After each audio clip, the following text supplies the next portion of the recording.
l'esprit entrepreneurial est en train de mourir dans ce pays. Il est en train de mourir. Mais dans le contexte actuel, si vous n'avez pas des politiques qui réfléchissent à savoir que d'un côté, on va pas se mentir, on a 5-6 millions de chômeurs dans ce pays, parce que si on enlève tous les mecs qu'on a mis en stage pour pas qu'ils soient au chômage, si on enlève tous les mecs qui sont sous-payés, enfin, tous ceux qu'on refuse au chômage pour pas faire monter les statistiques, on sera pas loin des 6 millions.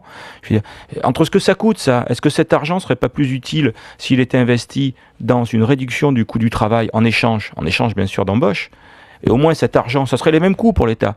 Mais d'un côté c'est de l'argent passif, de l'autre côté c'est de l'argent qui pourrait créer éventuellement du pouvoir d'achat, pourrait créer de la richesse et pourrait créer du travail pour des gens. Ça me semblerait préférable. Il y a un calcul à faire. À un moment, il y a un calcul à faire. Est-ce qu'on va rester tout le temps à entretenir très cher cette espèce de socle qu'on a sur la tête qui est le chômage? Est-ce qu'on ne peut pas relancer ces gens-là en réduisant les coûts du travail? Et ce qu'on va perdre d'un côté, on va largement le gagner par l'absence de coûts qu'on aura sur le chômage. Mourad, quand on répète matin et soir que la France est en déclin, que c'est la crise, que ça va pas bien, etc., comment donner aux jeunes qui arrivent sur le marché du travail l'envie d'entreprendre et leur dire mais si, vous pouvez y arriver? Ben, moi j'ai essayé de le faire avec mon bouquin, mais en même temps quand on répète du matin au soir ça va pas bien, tout ça, c'est aussi une façon de dire c'est pas nous qui sommes pas bons. Allez, on peut rien faire d'autre, hein, c'est comme ça, on peut pas être bon en ce moment. Moi je suis pas d'accord. Je pense qu'en France on a beaucoup d'atouts. Je pense qu'on peut faire de grandes choses dans ce pays, j'en suis intimement convaincu.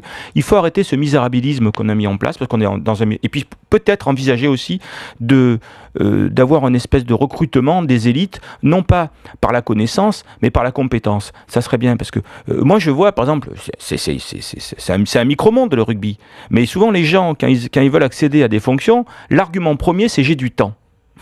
C'est j'ai du temps. C'est-à-dire qu'on donne des responsabilités à des gens parce qu'ils ont du temps. Et en politique, on se tous très bien que ça fonctionne pareil. C'est-à-dire qu'il y a des gens qui accèdent à des fonctions. Et quand on accède à une fonction, on a des tas de récompenses à distribuer. Parce que pour y accéder à la fonction, on a été aidé, ce qui est normal. Et on distribue des récompenses. Et c'est plus la compétence qui fait le... Est-ce que vous avez par exemple un ministre de l'Emploi? Est-ce que ça serait quand même bien que ce soit un mec qui ait créé beaucoup d'emplois, qui sache ce que c'est, le coût des charges sociales, le coût du travail. Le ministre du Travail actuel, c'est un énarque, Michel Sapin, qu'on présente comme très compétent pourtant. Sûrement, mais attendez, moi j'ai lu une interview il n'y a pas très longtemps d'un ancien ministre de Nicolas Sarkozy, et qui disait maintenant que je suis passé c'est Brice Hortefeux, je crois, qui disait maintenant que je suis passé de l'autre côté, je vois ce qu'est le monde réel. Ce qui veut dire que quand il était ministre, il avait aucune idée du monde réel. Et aujourd'hui, je crois qu'il y a un tel décalage entre les politiques, qui sont grosso modo la classe politique, c'est l'équivalent de la monarchie en 1789, hein, enfin juste un peu avant, parce que après c'était moins bien, et le monde réel, que ça va péter un moment. En même temps, quand on a mis des chefs d'entreprise au ministère de l'économie, ils n'ont pas non plus fait des étincelles. Hein. Ouais, enfin, en tout cas, ce qui est certain aujourd'hui, c'est qu'il y a des gens qui créent les richesses dans ce pays, et il y a des gens qui les dilapident. Voilà. Qui dilapide? Excusez-moi, moi si j'étais un politique aujourd'hui, j'aurais du mal à garder mon rôle quand je sors dans la rue et que je vois des gens qui tendent la main. On a une part de responsabilité quand même. C'est-à-dire que l'argent qui est récolté par nos impôts est mal utilisé?